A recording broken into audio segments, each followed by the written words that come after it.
টানা বৃষ্টির জেরে জলমগ্ন পূর্ব বর্ধমানের দক্ষিণ দামোদরের বিস্তীর্ণ এলাকা। রাজ্যের শস্যগোলা পূর্ব বর্ধমান। ধান এখানকার মূল অর্থকরী ফসল। মূলত পূর্ব বর্ধমান জেলার দক্ষিণ দামোদর এলাকার বিস্তীর্ণ অঞ্চল জুড়ে খাস ধানের যেমন চাষ হয়, পাশাপাশি অন্যান্য বিভিন্ন প্রজাতির ধানের চাষ হয়। টানা বৃষ্টির জেরে চাষের জমি চলে গিয়েছে জলের তলায়। কবে পরিস্থিতি স্বাভাবিক হবে তা নিয়ে উদ্বেগ বাড়ছে কৃষক মহলে। ইতিমধ্যে যারা খাস ধান চাষ করেছিলেন তাদের মাথায় হাত পড়েছে। যেভাবে জমিতে জল জমে রয়েছে, আর সেই জমিতে খাস ধান চাষ করা কোনোভাবেই সম্ভব নয়। এছাড়াও খাস ধানের বীজের সমস্যা রয়েছে। খরচ করে এরপর জল কমলে চাষ করতে গেলে আর ফলন পাওয়া যাবে না বলছেন কৃষকরা।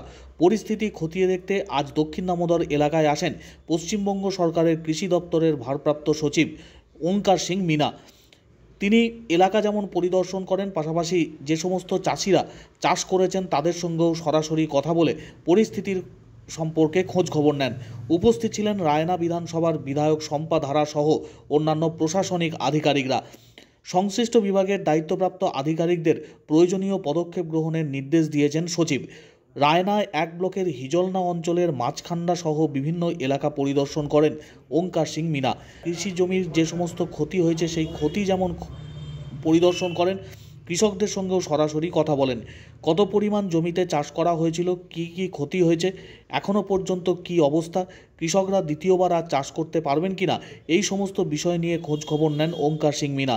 যেভাবে জল জমে রয়েছে, এরপরে কৃষকরা যে সমস্যায় পড়বেন তা সকলেই মানছেন, কিন্তু জল কমে যাওয়ার পরবর্তী সময়ে কিভাবে পদক্ষেপ গ্রহণ করা যায় বা দ্রুত যাতে চাষ করতে পারেন কৃষকরা, সেই বিষয়েও সাহায্যের আশ্বাস দেওয়া হয়েছে কৃষি দপ্তরের তরফ থেকে। ব্লক উন্নয়ন আধিকারিক সহ অন্যান্য যে সমস্ত আধিকারিকরা উপস্থিত ছিলেন তাদেরকেও প্রয়োজনীয় নির্দেশ দিয়েছেন কৃষি দপ্তরের সচিব। কৃষকরা তাদের সমস্যার কথা জানিয়েছেন সরাসরি সচিবের কাছে। এর পরবর্তী সময়ে প্রশাসনের তরফ থেকে কী পদক্ষেপ গ্রহণ করা হয়, কতটা ক্ষতিপূরণ পান এলাকার কৃষকরা, তার দিকেই তাকিয়ে রয়েছেন সকলে। তবে একটানা বৃষ্টির জেরে যথেষ্ট সমস্যায় পড়েছেন দক্ষিণ দামোদরের বিস্তীর্ণ এলাকার ধান চাষিরা। সচিব ক্ষতি হয়েছে আমাদের স্যার, এই ক্ষতি হয়েছে গোবিন্দভোগ চাষ করেন 4 বিঘে নষ্ট হয়ে গেছে। ওরা বলে তো উনি বলে বীজ আটি দেবো বলে হবে না, হ্যাঁ কিছু হবে, পচার থেকে কিছু হবে, এটা আমাদের ছাড়তে হবে। 4 বিঘে সেখন কি ধান গোবিন্দভোগ খাস ধান পিছনে ডুবলো, এই ক্ষতিপূরণ হচ্ছে সেখানে দিলে সেগুলো আপনার ফোন নাম্বার দাও, আমি ওনাকে ফোন নাম্বার দিবি সারিয়ে লাও টাকা লাইন দিয়ে ঝিরিস আসছে লাও সব দিলাম। কি জমা দিলেন ওই পর্চা জমা দিলাম, ধান পচে গেছে জমা দিলাম, ধান আমাদের পচে গেছে, আর বীজ করতে হবে রুইব বিঘে।